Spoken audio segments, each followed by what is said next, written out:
There are very few people that I look up to in life. Digibro was one of them. Back in 2016, when I was just getting into the anime sphere, Digi had the most enticing videos in the AniTube sphere. To be honest with you, Digibro was probably one of the few people that truly inspired me to make this channel that you're watching this video on.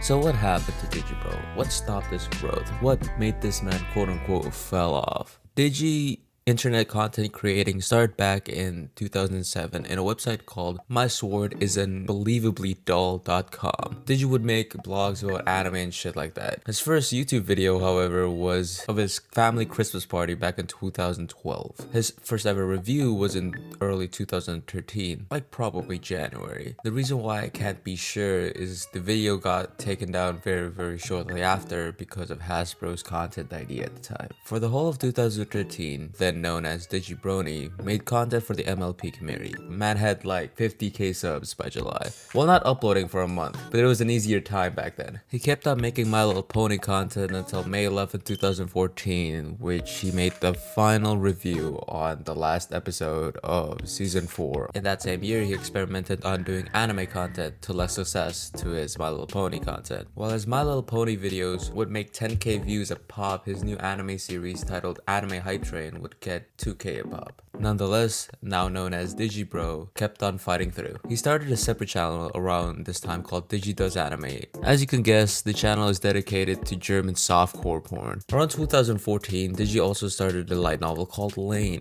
I don't know what the fuck this is. Like, it was an edited sci-fi podcast. There's archives of Lane in YouTube somewhere. You could check it out. Personally, it's just so fucking weird that I just didn't know what the fuck to even call it. His first video to ever pop off about anime is actually Sword Art Online Analytical Diatribe, which did 20k in its first week. Later in 2016, that video will get like 1 million views. The second video to ever blow up was Why Good Anime is Hard to Make. This did 70k in its first week, and again eventually go into 1 million views in a couple of years. Other videos that blew up around this time is What is Anime and What Isn't, and another was Sword Art Online, but this time about the second season. By September of 2015, Digibro has reached 100k subs, and his videos were going absolutely crazy. Digi now was one of the first few faces of the AniTube sphere back in 2015-2016. He would also start the Procrastinator podcast. I personally never watched a single episode of the podcast, but I've always heard good things about it. 2015-2016 was the year of the Asterisk War series. This is the best YouTube series that is out there right now. If you ever wanted to waste a good 4 hours of your time,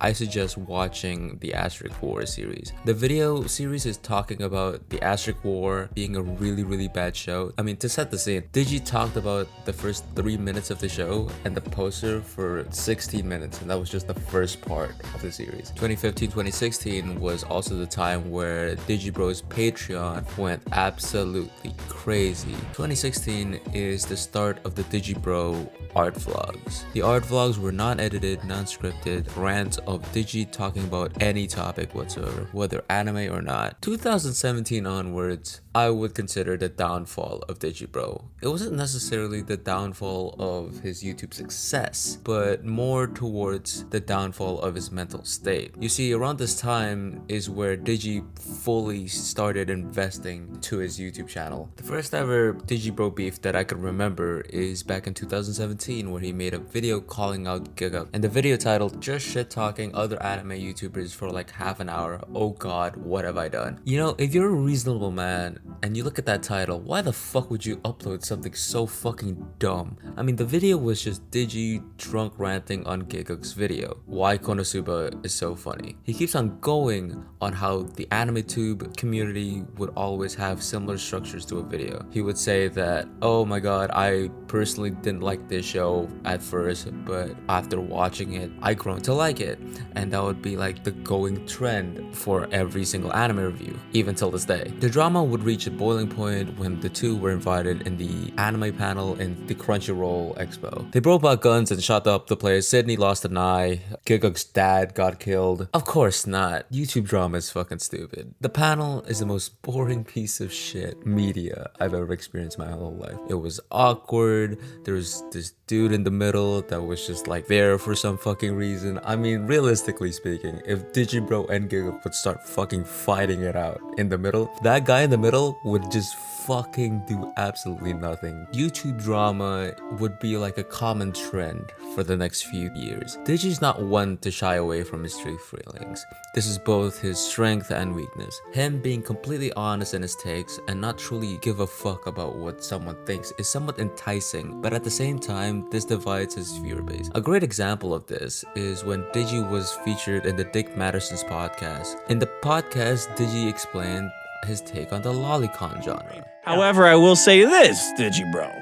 I don't know if this is accurate because I don't know the terminology of like anime shit, but you are self-professed, lolicon fan? Yes. Does that mean that... It means that I am a huge fan of illustrations of little girls getting fucked. You see, Digibro's love for the lolicon genre is not something secret. He's very, very vocal about it. But should have he be vocal about it is the question here. Another case of Digi just having the stupid YouTube dramas that he does is with Destiny in 2019. Destiny is a political YouTuber who does content debating other people in his streams. A couple weeks before the debate, Destiny was arguing to Dick about Trump, and Trump saying very, very racist words about Mexicans. You see, the problem is that Digi at the time was doing these promotion on his Patreon, where if you would donate $15 to his Patreon, he would make a video on anything you want to talk about. One of the Patreons suggested to talk about Dick Matterson and the Destiny debate. Digi talked about it and said Destiny is just an awful debater and tries to put words in his mouth. All that type of shit. So eventually, Digi and Destiny went to this Twitter debacle, which eventually led to Destiny's stream. It was awful. Digi looked like the person who has lost his mind. At times, it looked like the dude was defending Trump. To clarify, he's not a hardcore Republican. At least not as much as Dick. The whole point of a good point, the reason why a point is good is because it's substantiated. You can't just lay out a conclusion and not justify it. So you're telling me that if this person said the world is round and they didn't have a good argument for why,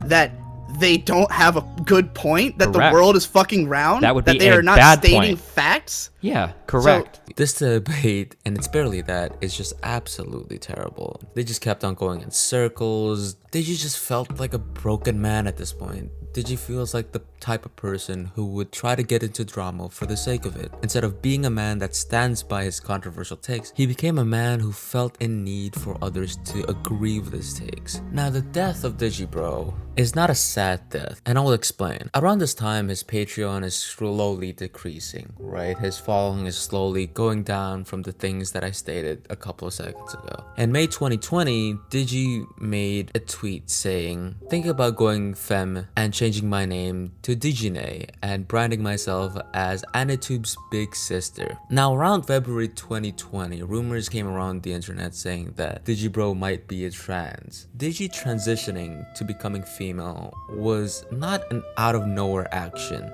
And every time anybody ever asks me what anime character I want to be, it's Ranma. Because I don't just want to be a woman, I want the options. I want both.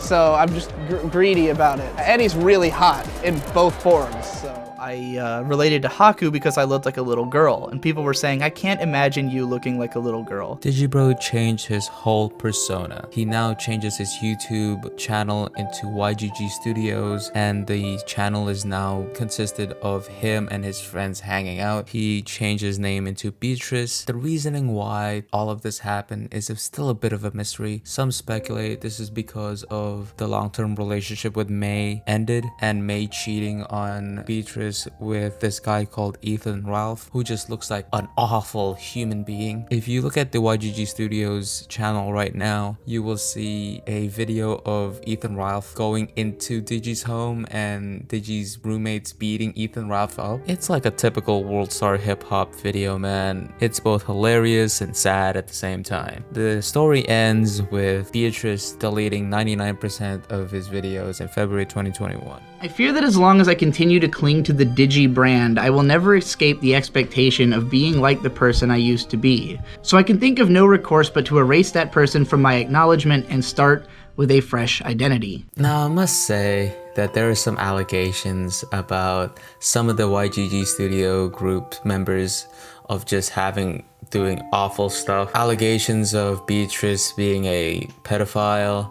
That just comes around to the lolicon genre thing with Dick Masterson. There's allegations of Digibro's current boyfriend now, Bird, being sexually abusive with a person. That's a tale of he said, she said. And there's a tale of a guy named Justin who is abusing Beatrice. I googled up Justin YGG Studios in Google, and the thing that popped up is Digibro's face. So I don't know what to tell you, man. Me personally, the whole story, I'm just truly thankful, man. The guy's content from 2015 to 2017 was truly the best anime content out there, and truly, again, inspired me to making this YouTube shit. Him transitioning to a girl, I have no problems with that. I mean, look, I'm a progressive guy, and if you feel happy with what you're doing, go ahead. And for the people who think that otherwise, you don't know the guy. You can't say that because you're not in his shoes. You don't know what he went through. And I'm just grateful that he made this content, and I hope he's happy. Comment if you like it, like if you like it. I honestly do not know how this video will turn out. I hope it turns out good, but tell me, just give me comments, bro. And if you haven't checked out this video right here about Akabe-chan, I like that video a lot, so